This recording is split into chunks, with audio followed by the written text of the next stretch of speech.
আর হ্যাঁ, মন্দিরে ঢোকার আগে এখানে কিন্তু জুতো কিন্তু ফ্রিতে রাখা যায়, ঠিক আছে, লেখাই আছে একদম বিনামূল্যে পরিষেবা। আর আমাদের হোটেল থেকে খুব একটা দূরে নয়, আমাদের হোটেল থেকে আমরা হেঁটে এলাম ওই 2 মিনিট মতো লাগলো, ঠিক আছে। তাও যাদের একটু ভেতরে হোটেল, এখানে টোটো পেয়ে যাবে, অনেক টোটো রয়েছে। এই হলো মন্দিরের গেট। এই সোজাসুজি কিন্তু নয়, এখানে বন্ধ। এই যে ঢোকার,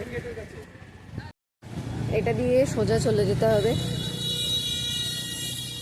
বলে দিল যে মেন গেটের ছবি না মানে তুলতে বা ভিডিও না করতে। আর স্টিকটা জানি না, স্টিকটা কোথাও একটা রাখতে বলছে যে ওখানে ঢুকে কাউন্টারে স্টিকটা রেখে দেবেন।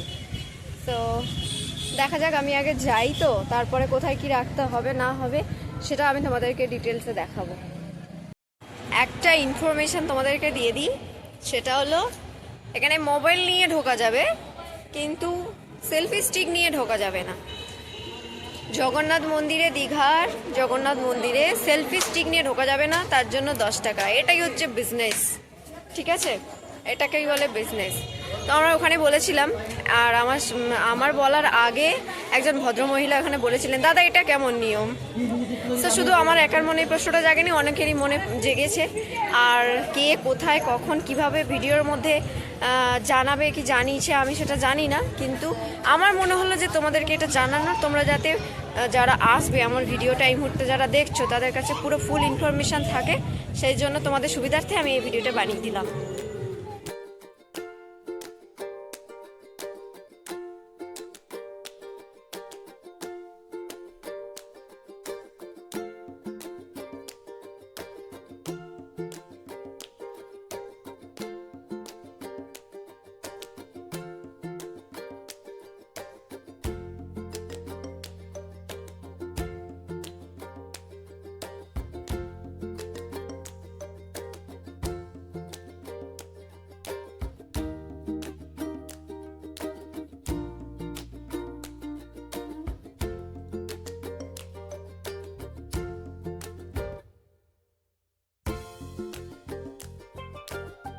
তোমাদেরকে পুরো ভিউটা দেখাই একটা সাইডে, যেহেতু এখন একটু ওপরের দিকে উঠে চলে এসেছি, তাই এখান থেকে পুরো ভিউটাই দেখা যাবে।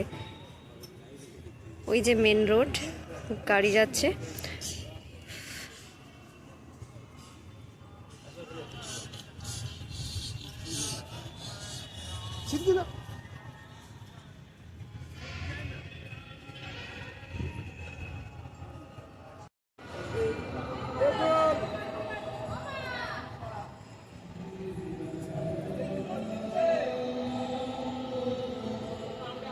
এত বড় এরিয়া না, ক্যামেরার মধ্যে আসছেই না।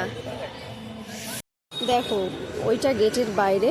তো গেটের বাইরে বেরোনোর পরে আমি জাস্ট একটা জিনিস দেখলাম, চোখে পড়লো, জুতা খুলিয়া প্রবেশ করিবেন। নেক্সট হচ্ছে ব্যাগ নিয়ে মন্দিরের ভিতরে প্রবেশ নিষেধ। তো এখানে কিন্তু ব্যাগ নিয়ে নিষেধ করবে মানে করেছেন সেটা কিন্তু বলেছে, কিন্তু এটা বলেনি কোথাও যে এই সেলফি স্টিক নিয়ে ঢোকা যাবে না। তাহলে মানুষ সচেতন হয়ে যাবে, আর সচেতন হয়ে গেলে তাহলে 10 টাকা করে যে টিকিট কেটে সেলফি স্টিকটা রাখতে হলো সেটা কিন্তু আর রাখতে হতো না, কিন্তু ওটা কোথাও লেখা নেই। তারপরেও কিন্তু সেলফি স্টিকটা মানে নিয়ে গেলাম, ওখান থেকে টাকা নিল। গাইস এই রোটা জাস্ট দেখো, ওই সেইখান পর্যন্ত রোটা। তো রোয়ের মধ্যে দিয়ে আসতে দিল না, ওই দিক দিয়ে বেরোলাম, এদিক দিয়ে গিয়ে সামনে একটা গেট আছে ওটাতে ঢুকলাম, ওর পাশেই আর একটা গেট আছে ওটাতে বেরোলাম, দিয়ে এই ফুটপাথ দিয়ে হেঁটে হেঁটে আসলাম। কি অবস্থা হয়েছে দেখো। এখনো কিছুটা বাকি আছে, ওই জায়গাতে গিয়ে জুতোটা নিতে হবে। তো এই রোটা যখন করাই ছিল, ওই সাইডটা দিয়ে যেত, ওই সাইডটা দিয়ে বেরোতে দিলেই হতো, দেয়নি। আর এই ফুটপাথটা এখন প্রচণ্ড পরিমাণে তেতে আছে, কারণ এখন পুরো একদম 1টা বাজে।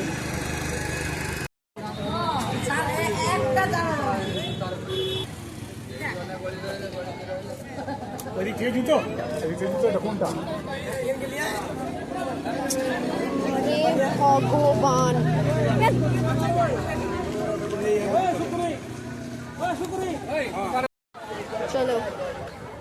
ফাইনালি দেখো জলে একটু পা ভিজাতে হবে না?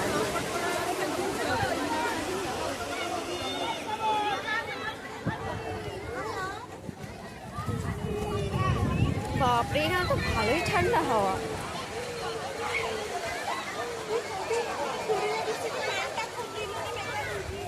এই ঘাটটা একটু কম ভিড় হয়েছে, ওই যে ওইখানের যে ঘাটটা রয়েছে ওখানে শুধু মানে মাথাটা কালো কালো দেখা যাচ্ছে আর কালারফুল ড্রেস দেখা যাচ্ছে, মানে মানুষ বোঝা যাচ্ছে জাস্ট এইটুকু। সেইভাবে ঢেউ নেই।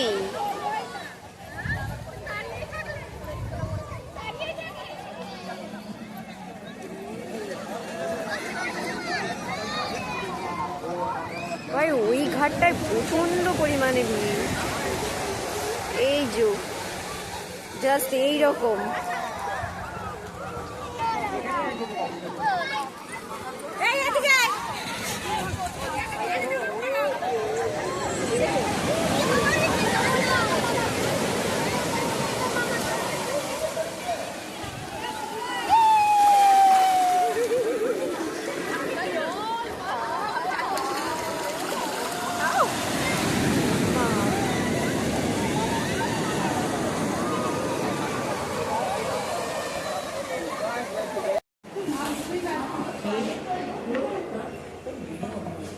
এটা বাঁশকাঠি চালের ভাত, আমি কি বললাম?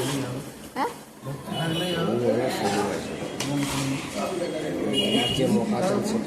না সেটা নয়, কাকিমা কি বলে ঢুকালো, বললো যে এটা বাঁশকাঠি চালের ভাত।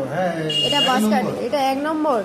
ও ভাই সত্যি, হোটেলের নামটা যাওয়ার সময় বলবো বাঁশকাঠি চালের ভাত।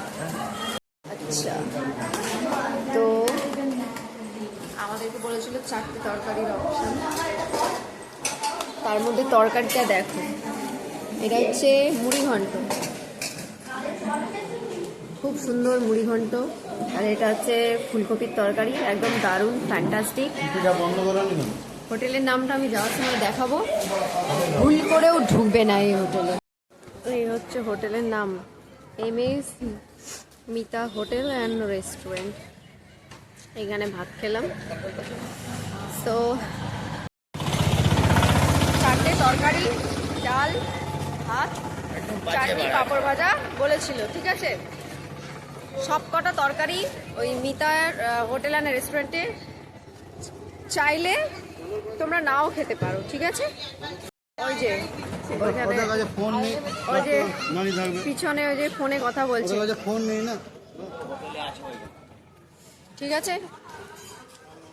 তোমরা একটু দেখে শুনে নেবে, আমি বলেছিলাম খেতে না, তাও এরা এখানে ঢুকেছে, কারণ মহিলাটাকে দেখেই আমার পছন্দ হয়নি।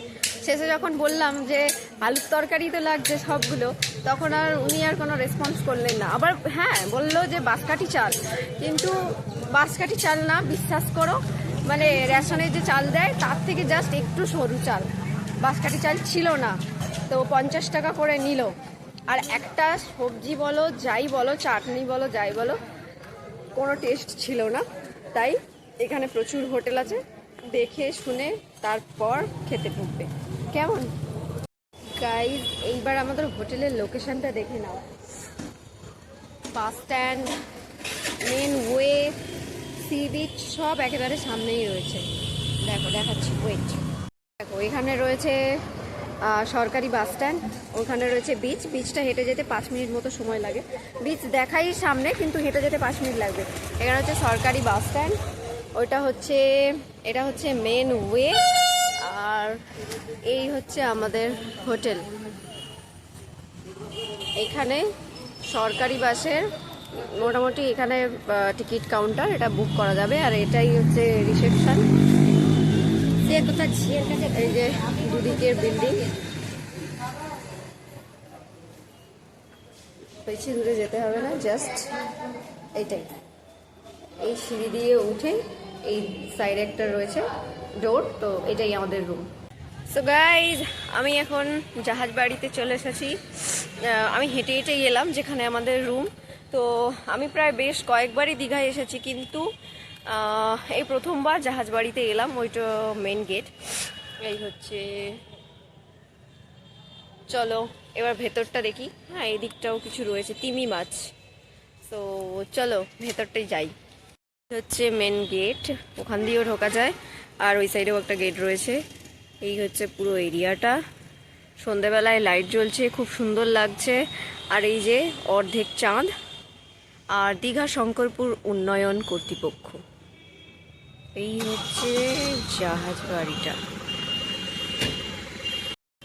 আচ্ছা, এর ভেতরে কফি হাউস থেকে শুরু করে রেস্টুরেন্ট সব কিছুই রয়েছে। আচ্ছা, এখানেও একটা গেট রয়েছে। 100 টাকা টিকিট। বাইরে দেখবো। আচ্ছা, ভেতরে ঢুকতে গেলে 100 টাকা করে টিকিট প্রাইস রয়েছে, ঠিক আছে। আমার বাবা আমাকে ডাকতে এসছে। এই যে কফি হাউস টাউস সব কিছু রয়েছে। হ্যাঁ, এই যে পেছনে। তো এবার শুনে নাও আমাদের রুমের ভাড়া কত ছিল। আমাদের রুমের ভাড়া ছিল 600 টাকা। আর যেহেতু আমরা 6জন ফ্যামিলি মেম্বার ছিলাম, তো তার কারণে আমাদের পার হেড দীঘাতে রুম নিয়ে থাকার জন্য 10 টাকা করে ট্যাক্স কেটেছিল। জানি না এটা কিসের জন্য, হয়তো মুরগি বানিয়ে নিয়েছে। আর হ্যাঁ, রুমটা মোটামুটি ভালো ছিল, কিন্তু রুমের দরজা জানালা এগুলো সব ভাঙা ছিল, যেটা আমরা থাকার পরে বুঝতে পেরেছি। তখন অলরেডি রুম নেওয়া হয়ে গেছিল, আর প্রচণ্ড পরিমাণে মশা ছিল। তাই আমি তোমাদেরকে সাজেস্ট করব একটু 1000 থেকে 1500 টাকা রুম নেওয়ার জন্য।